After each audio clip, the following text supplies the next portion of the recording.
Whole Brain Teaching Classroom Rules. I am Joanna Willis. I am a Platinum Certified Trainer with Whole Brain Teaching. I am so excited to be here today.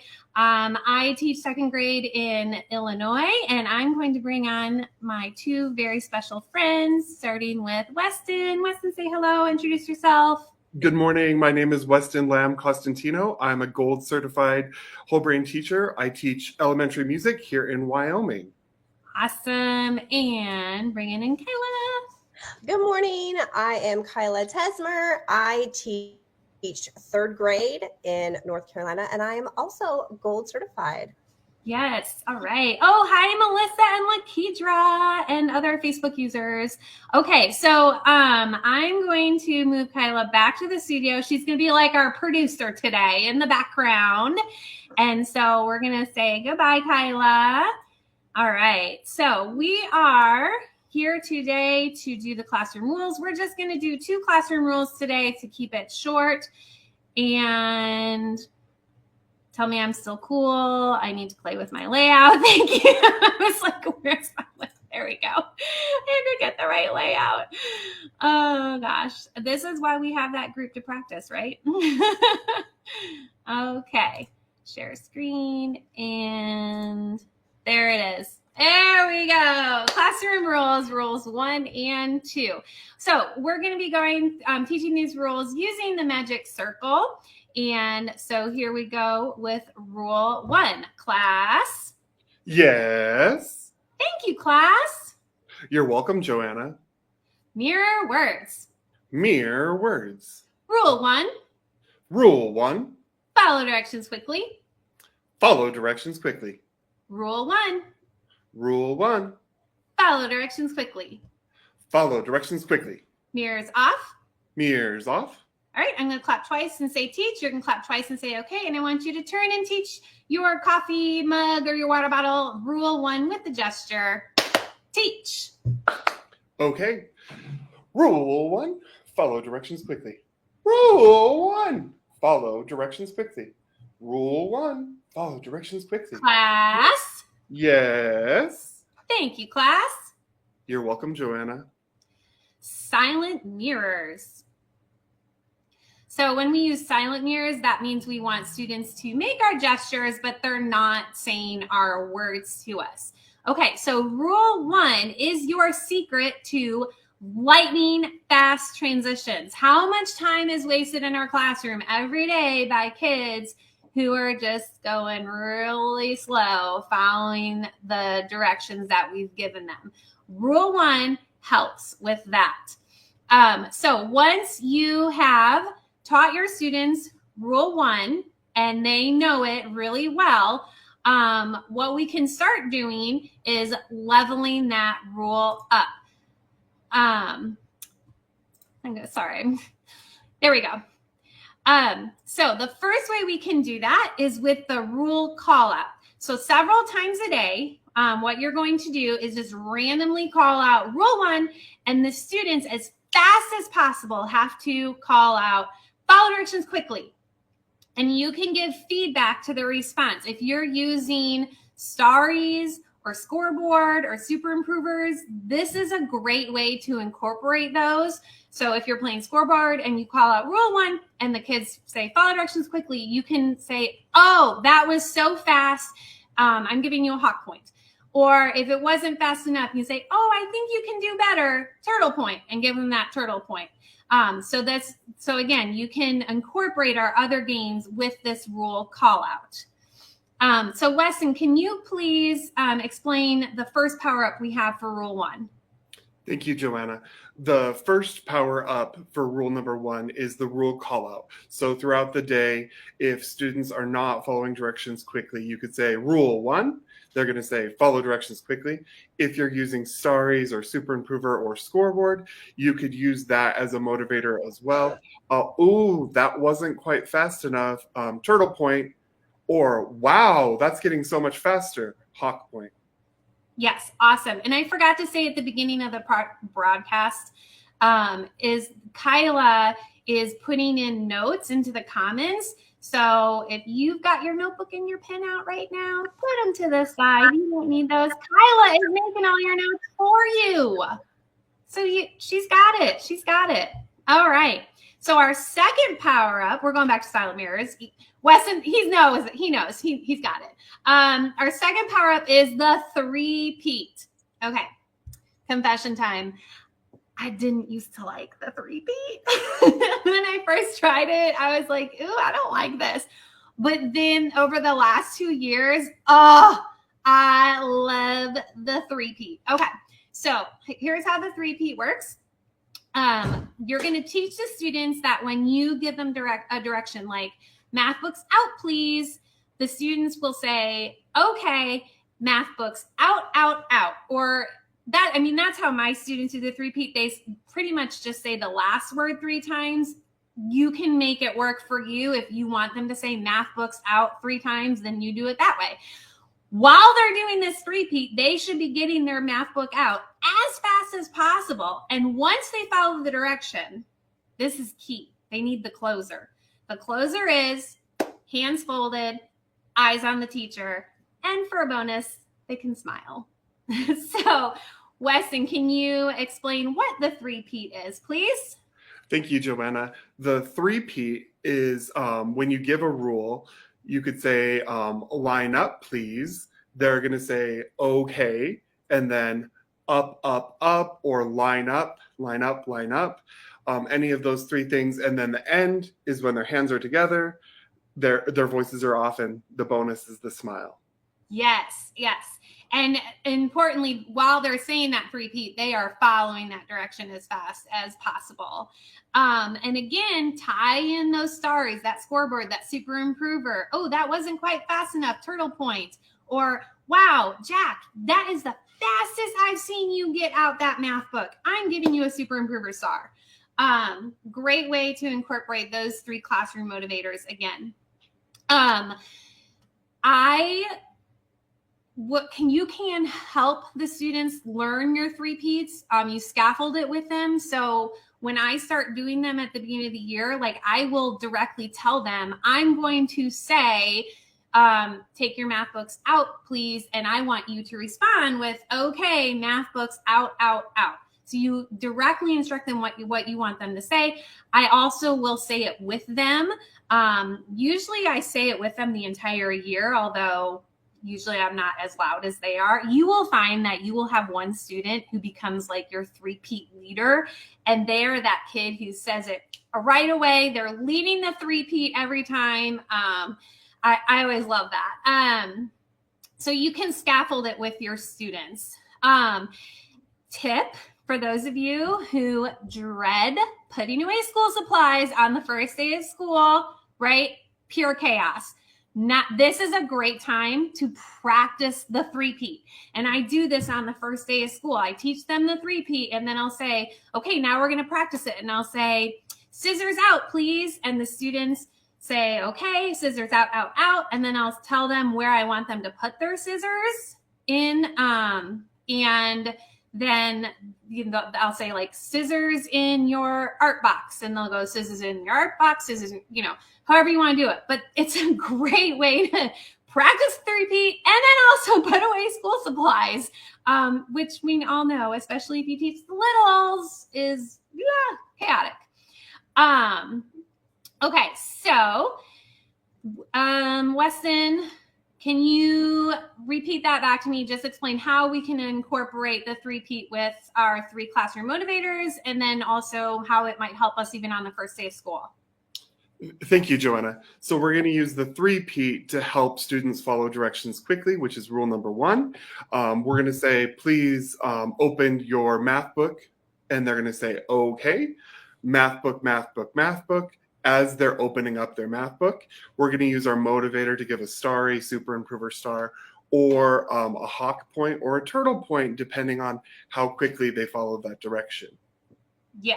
We can use that at the beginning of the year as they're getting to know us and we're putting away all that school supplies. That's a great time to teach the 3-peat, and they'll start using those 3-peats by themselves.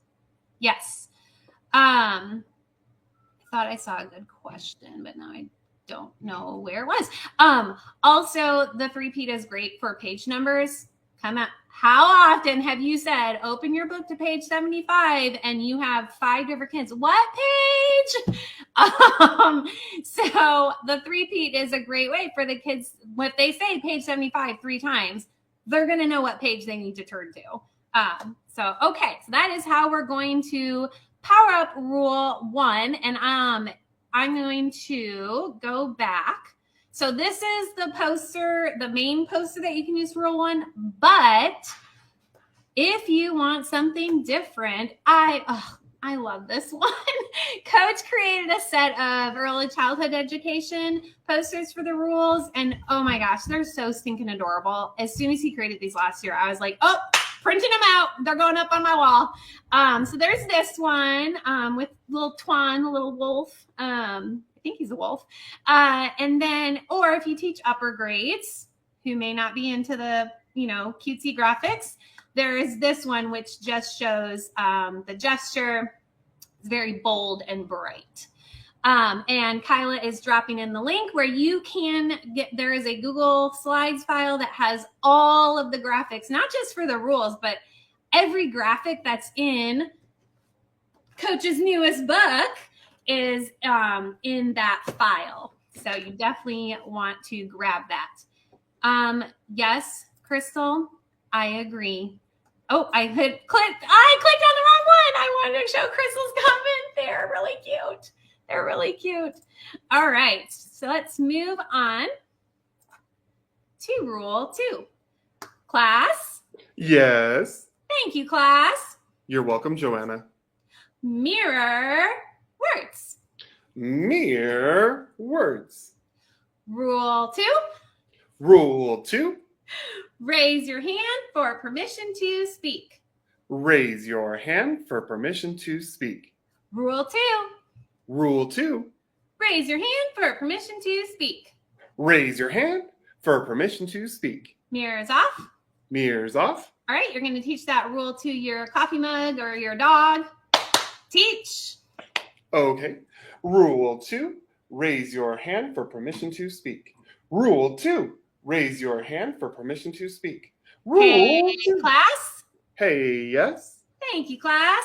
You're welcome, Joanna. All right. So rule number 2. Okay, how often have you been teaching the most amazing, engaging lesson and a student blurts out, what time's lunch? Anyway, well, I don't know why I raised my hand. They don't raise their hand. They just blurt out, what time's lunch? Right? And then you blurt back, how many times have I told you not to blurt out? You need to raise your hand, right? You, student blurts, you blurt, and it just goes back and forth. We lose instruction because of all this blurting. And we do this, the blurting happens because there are more connections from your brain's limbic system, which controls your emotions, that go to the prefrontal cortex, which is the boss of your brain, than vice versa. So there's more connections going. I don't really know where the limbic system is in my brain. It's somewhere deep in there. So I'm just grabbing the back of my head. But there's more connections that go here from the emotional to prefrontal cortex than from prefrontal cortex to limbic. So our brains mirror neurons train us to imitate the behavior that we observe. So that's why this blurting can happen. And if scolding worked, we would never have any beloved rascals. Coach would be writing best-selling books called Scold Your Way to Perfect Students or something like that. So what changes that behavior is practice, of course. So we're going to power up rule 2.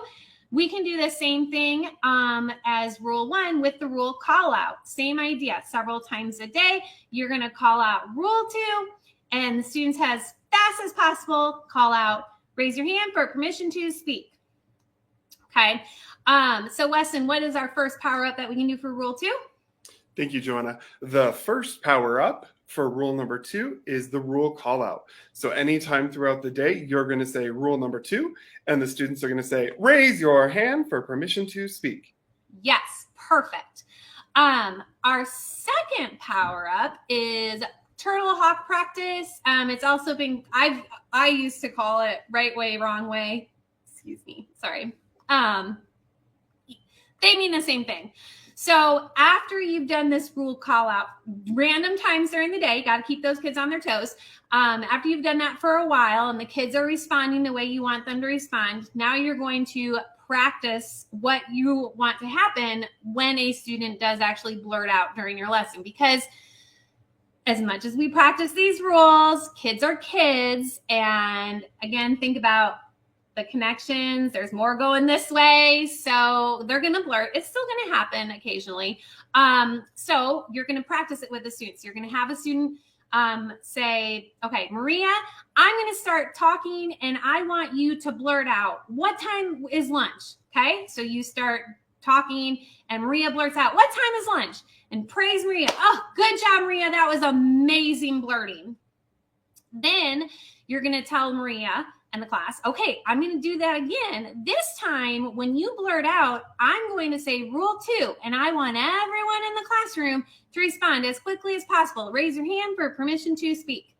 So again, you start talking and Maria blurts out, what time is lunch? And you call out rule 2, and the students say, raise your hand for permission to speak. Weston, can you explain our second power up, turtle hawk practice? Thank you, Joanna. I think I can. Second power up for rule number 2, turtle hawk practice, or right way, wrong way practice, is you're going to select a student to be the blurter. And as you are talking, you're going to be talking and the blurter is going to blurt out, what time is lunch? And you're going to reward her for doing it the wrong way and saying, ooh, thank you for blurting, showing us the wrong way. Now, this time, when our student blurts, we're going to use our rule call out. And when she blurts, I'll say rule number 2, and the students will say, raise your hand for permission to speak. Perfect. And I just realized that I made all these lovely banners, and I have not put up one except this last one. You're still cool. Thank you. You're You welcome. can't have the comments and the banners showing at the same time. So I forgot about all my banners. So it's fine though. Okay. And so what this does is if you are teaching a lesson, when that student blurts out, you're not going to let your limbic system control your prefrontal cortex, right? You're not going to blurt back. You are just going to call out rule 2, and the students are immediately responding, raise your hand for permission to speak. It's a great way to reset the class, and you're not scolding anyone. So you're not going home feeling guilty about scolding. How many times have I done that, right? I've gone home and felt so bad about some scolding I did. And then also that student is not, they're not getting publicly shamed, right? Because you're not directly saying to them, why can't you ever raise your hand or whatever. So, and it just kind of unites the class together, and it gives that student just a little reminder. I love this quote that Coach B has in his book.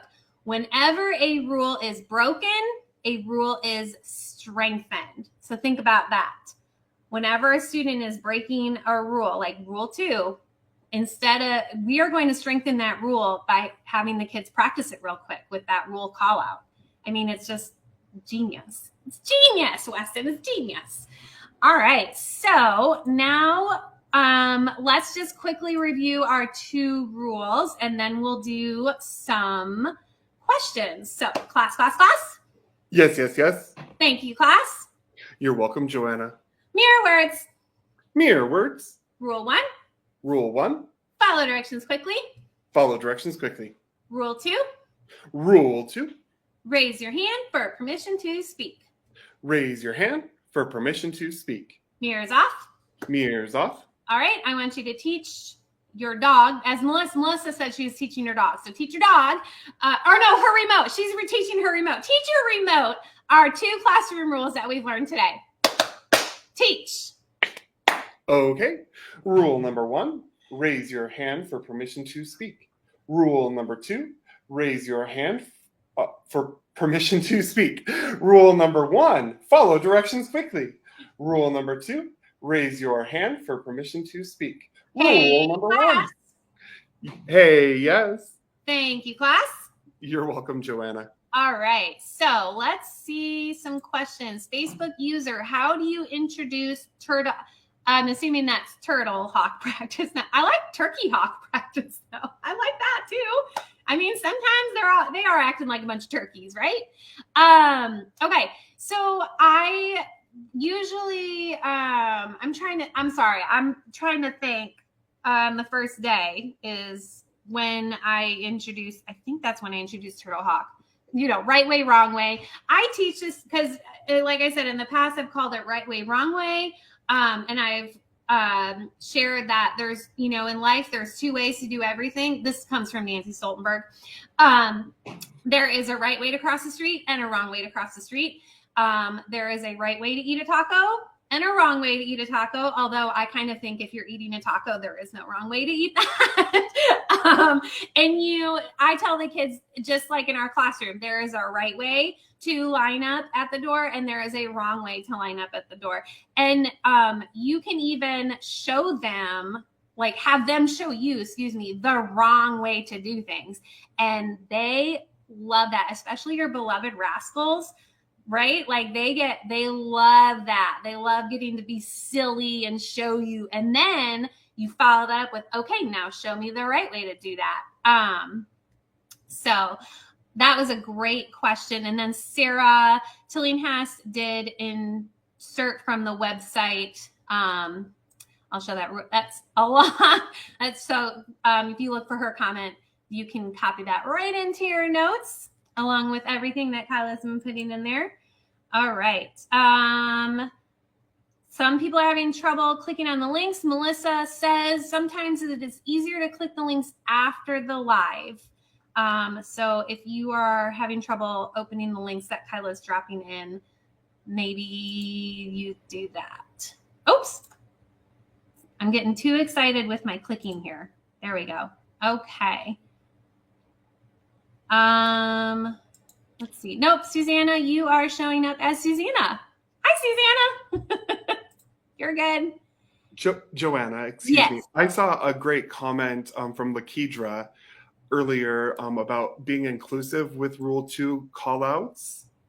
There you go. Yes, make sure we are noticing not a child. Yes, absolutely. I had a student, 4 or 5 years ago, who his stemming was humming. He would hum a lot. And once I noticed, once I knew that was him stemming, then I was like, oh, okay, that's just what he's doing. And we're not gonna call that out as breaking the rule. Thank you, Lakidra, for pointing that out. Okay, and just looking to see if there's any others. I find it hard to believe that, Weston. Yes, the motion again for Rule 1. So you can, there we go. You're just moving your hand like a fish. Okay, so you can do the hand or you can do the one finger. If you look at there it is. So the older grades poster, hold on, I'm trying to adjust my camera so you can see my hand. I don't know what's going on there. But it shows just the one finger out. But you can, either one is fine. Yeah, so it's like just moving like a fish. Yes.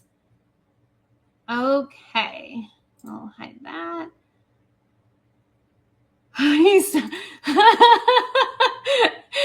Oh, I can relate so much to this.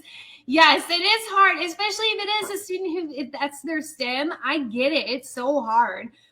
Because if that's their STEM, like they can't help it. But if it's not their STEM, if they're just like, I get kids like to hum or whistle. I don't know what it is, but kids who just like whistle just random, you know what I mean? Like they're not whistling an actual tune. It's just like random whistle notes. I don't know why that's one of those things that really is like a pet peeve of mine. I usually try and bring up Rule 5, make our dear team stronger, especially if someone else has said that's bothering me. we can't be a strong team if not everyone can learn. So it's, yeah, that's a kind of a tricky thing. Good question. And I feel you on that one. Let's see. Yes, Facebook user. All of the training from now on are going to be in this format instead of the Zoom sessions, which is amazing because you don't have to go sign up on a link anywhere. You just come to Super Improvers, and even if you can't make the time that it's posted, it will be there for you to go back and watch. And there's actually, at the top of the group, there's a guide or something that has links to all, or will have links to all of the trainings. So you can go back and watch them, even if you've already watched it and you're like, oh, wait, what did Coach say about this one thing? And you can go back and find it. So yeah, awesome. Tell us a little bit more about mirror words. Yes.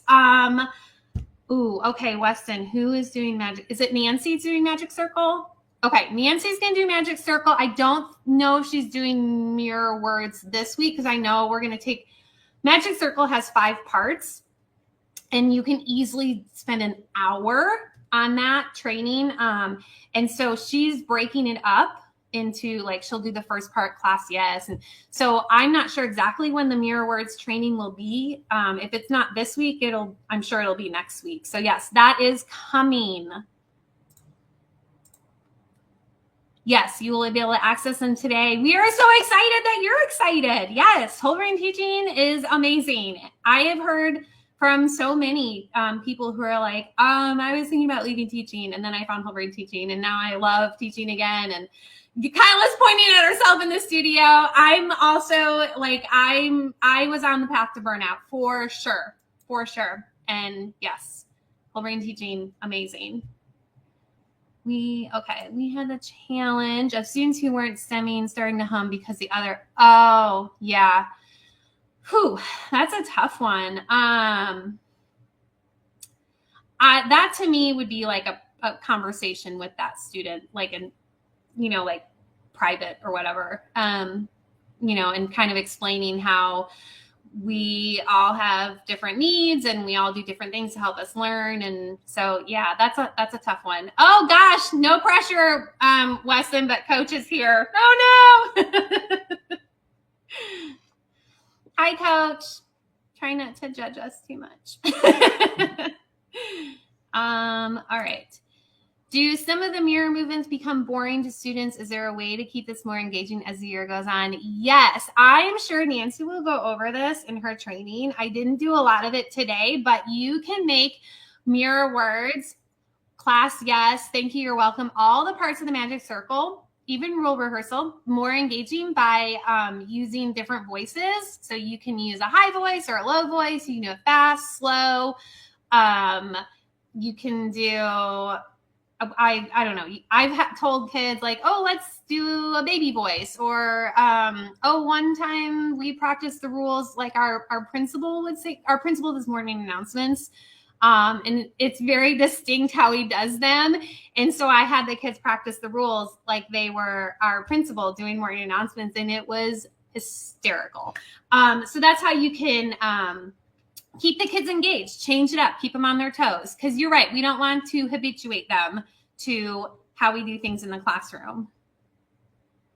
What does Coach say? To change individual behaviors, go to Super Improver as soon as possible. Give the student a personal improvement goal. Yes, Coach. There are some years where I cannot wait for Super Improvers. I need it immediately. Ooh, that's a good, wrong one. I'm getting better at this, maybe. There we go. Also, in place of mirror words, you can look at silent mirrors, which is kind of what Weston and I have been doing, and magic mirrors, which is when you say word, like you are talking, but you're not making gestures, but your students make up gestures to go with your words. If you do that, make sure you speak slow enough for them. I've made that mistake before where I talk way too fast and then they can't keep up. I'm sure Nancy will go over that too. All right. Ooh, what does Patricia says? Great quote here. In WBT's view, all educational problems are problems with relationships. Absolutely. Absolutely. And I think that is a good place to end because we're at 30 minutes. And I don't know about you, Weston, but I know the pool's calling my name. So we're going to go ahead and sign off here. If you have more questions, you can still drop them in this feed, and I'm sure someone on staff will be able to answer them. If you have questions about other things like super improvers or scoreboard or magic circle or alpha hawks, those trainings are coming. You can look in the group's events. I'm gesturing like I know where on Facebook it is. It's either at the top or on the side, but look at Super Improver events and you can see all the trainings coming up. Oh, thank you, Coach. Thank you so much. Weston and Kyla and I were so nervous because we were like, oh my gosh, Coach can definitely see us where you couldn't just pop into our Zooms before. And now you can. So anyways, thank you guys. Let me bring Kyla back on so she can wave goodbye. Thank you so much, everyone. And we will do rules 3 and 4 on Wednesday. Have a great 4th of July for those of you in the US who are celebrating that. Bye.